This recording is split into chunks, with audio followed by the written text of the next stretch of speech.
Bonjour à tous, aujourd'hui arithmétique divisibilité dans Z avec un raisonnement par disjonction. Ici, on prend n un entier relatif et fn, une expression. Donc c'est n-11 fois n-22 fois n-33 fois n plus 16 fois n-55. Montrer que fn est toujours divisible par 5. C'est raisonnement, vous allez voir donc par disjonction, je vais expliquer rapidement ce que c'est. Exercice simple. Et on va comme ça essayer de bien présenter les choses. Donc on écrit, on raisonne par disjonction sur n. En fait, n à 5 reste possible par division. 5 reste possible par division, donc ce qu'on appelle la division euclidienne. Et donc, on va traiter bien les 5 cas. Donc, premier cas,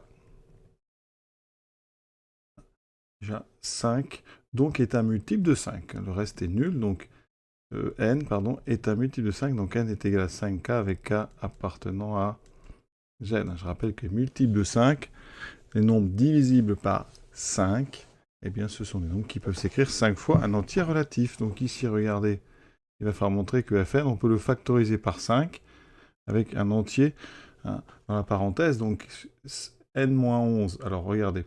Donc ici, il faut regarder dans les 5 facteurs. Il y a 5 facteurs. On ne va pas tous les détailler, parce qu'il y en a un qui, à chaque fois, est intéressant. Quand n est égal à 5k, quel facteur est intéressant? C'est le n-55. Donc je vais le mettre un petit peu à part pour remarquer que n-55, c'est donc 5k moins 55, et donc ça fait 5 fois k moins 11. Et 5 fois k moins 11, eh bien, c'est un nombre qui est divisible par 5, puisque ça, c'est un entier. D'accord? Donc f de n, comment on va faire? Je ne vais pas toucher aux 4 premiers facteurs, et je vais utiliser mon n-55 que je transforme en l'écrivant n fois k moins 11. Donc, je mets tout de suite le 5 devant.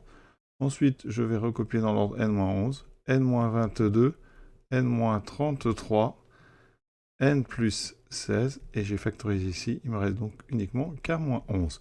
Qu'est-ce qu'on a devant nous? On va poser donc k égale le produit de tous les facteurs qui sont ici, on laisse le 5 en dehors. Ce nombre k, il appartient à z, entre parenthèses, c'est un produit d'entiers, produit d'entiers, on sait que les entiers c'est stable par produit, d'entiers relatifs.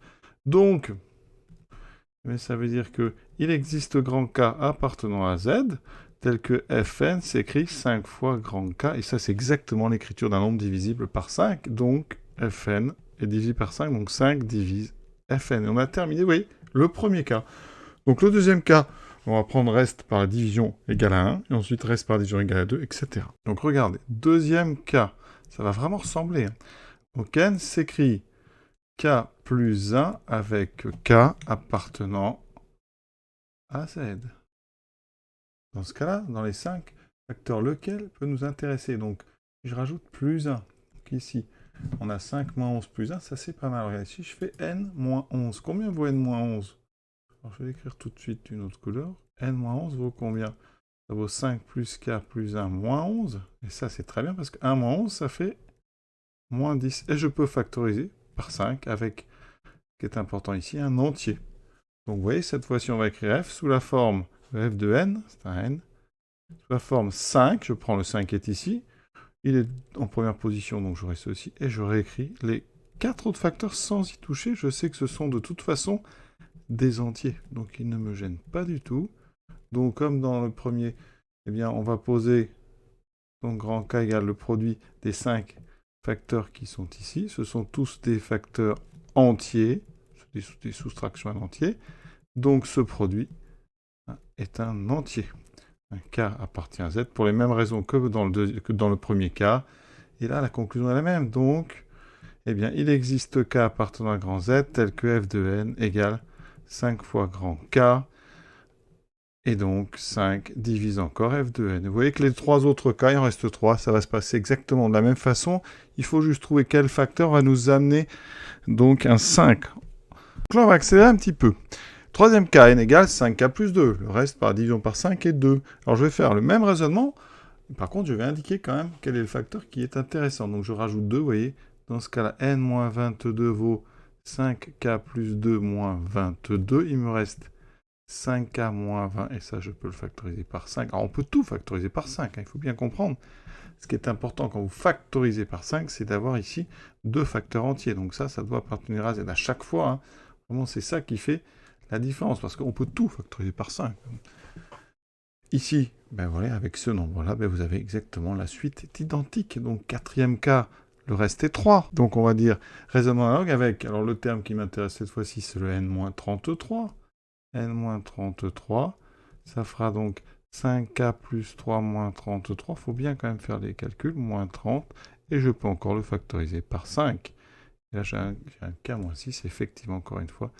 C'est un entier, donc le reste se passera exactement de la même façon.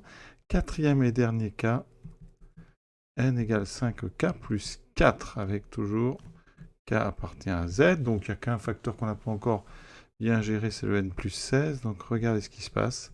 5k plus 4 plus 16, ça fait 5k plus 20. Et donc c'est 5 fois k plus 5. Encore une fois, on a réussi à factoriser par 5 avec un facteur ici entier. Et donc c'est terminé dans tous les cas. Parce que là, de toute façon, les restes par la division. Pardon, j'ai dû oublier un cas. 5k plus 2, 5k plus 3. Non, c'est bon. C'est que ici, j'ai mis troisième, quatrième, c'est cinquième cas. Donc j'ai bien fait tous les 5 cas.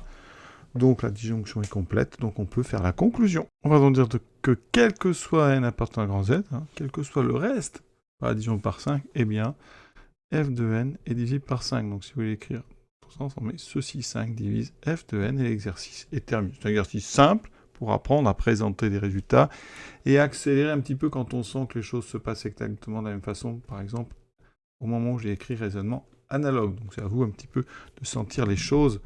Ouais, ici, j'ai même pas écrit raisonnement analogue. Voilà. Je vous souhaite une bonne fin de journée et à bientôt.